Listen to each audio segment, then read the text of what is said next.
At 16, I really started noticing that I was feeling very alone and isolated. School wasn't really for me. There weren't other deaf kids there.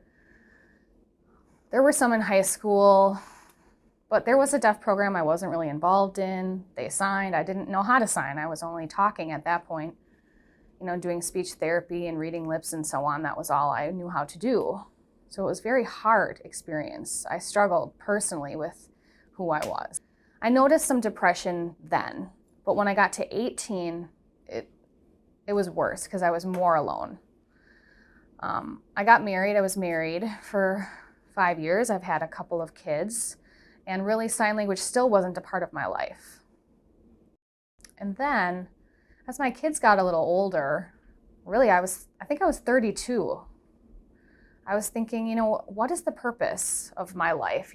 I'm an adult now. I have older children who are pretty independent. They were 8 and 9 at the time. So what is my purpose? My husband's working.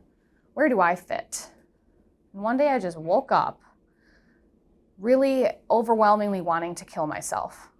Where these feelings of depression and, wanting to kill myself came from. They put me on medication, which, really didn't fit my body. I was just tired all the time and I didn't feel like myself. So I didn't think I felt like, maybe I was still depressed, but I was over wanting to kill myself. And then the medication was like acting like a tranquilizer. And then 2 years later, really over a 2-year period, I was in and out of mental health hospitals. I've had a lot of experiences in institutional settings. I started cutting for a period, and that didn't really help. It was just a short-term release. I needed the pain, but it wasn't helping the inner pain. So I started burning myself. I was using glue, hot glue. So you can see on my arm, I have some healed skin at this point. And then that just led to more issues, of course. I was then admitted for longer patient stays. And I've had many problems. I started then taking medications. I would unprescribed medications just to dull me. That helped me escape my problems. And then when I would wake up, I would need to take more to dull my senses. So then I went back into a hospital for a 1 or 2 week long stay. When I was in the hospital, though, there were a lot of issues. Sometimes an interpreter wasn't provided, or at that time they were using a TTY, the phone for the deaf. So they were using that to try and communicate with me. Thankfully now there's a video phone. But I had a lot of situations like that over a 12-year period. And then it really took me that whole time to come to terms with my identity as a deaf person. I've been frustrated my whole life, and I was trying to figure out, why is that? Well, I don't really fit in with people who can hear. I don't really fit in with people who are deaf and sign, the deaf world. And then one day I woke up and I realized, oh my, I really am deaf. So I told my husband and my kids one day, hey, I'm deaf. And my kids would even be like, oh, Mom, come on, you're hard of hearing. I'm like, no, I'm really not. I need to identify with this. I didn't really know anything about deaf culture at the time. And there are a lot of deaf people there. And now I can understand signing better. There are other deaf people, and I feel finally comfortable with who I am and proud of who I am. And I really feel like that kind of solved my depression. I was actually diagnosed bipolar, all those years ago. But I have been off medication for 6 years.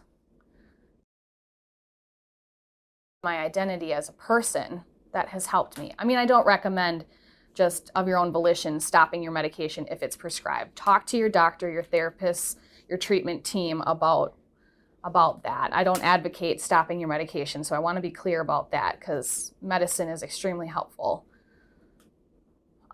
But I spoke with my treatment team and told them what I wanted to do.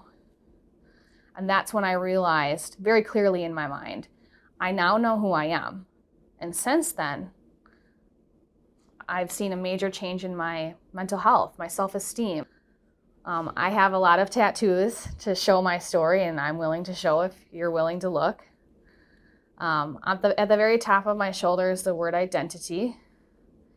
And the point of why I got it is because if you are a tree without a strong root system, you cannot thrive. You can't make good fruit if you have no roots. So my support system, which in the sign for support is on the bottom of the roots, are my husband, my son, my daughter, and my friends. They have helped me grow into the tree that I am. I'm a deaf wife, mother, and friend. So right at the base here is the sign for support. And this is very important to me now. And so now I'm proud to be deaf, and I don't mind sharing with people, or encouraging them to also find out who they are in their identity. And I think if I can help, then that's what I'm here for. If I did recognize those feelings again, I would call my doctor now. I might just take a step back and think, maybe I've overcommitted myself. Maybe there are some things that can wait. If I do stop a few things or put a few things on hold, if those feelings of depression were still there, I would call my doctor. But I think I've gotten a lot better at taking a look and feel more equipped to look for my triggers.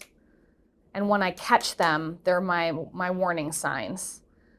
I know I need to either stop doing what I'm doing, avoid what I'm doing, take myself out of the situation I'm in, possibly eliminate the trigger if possible.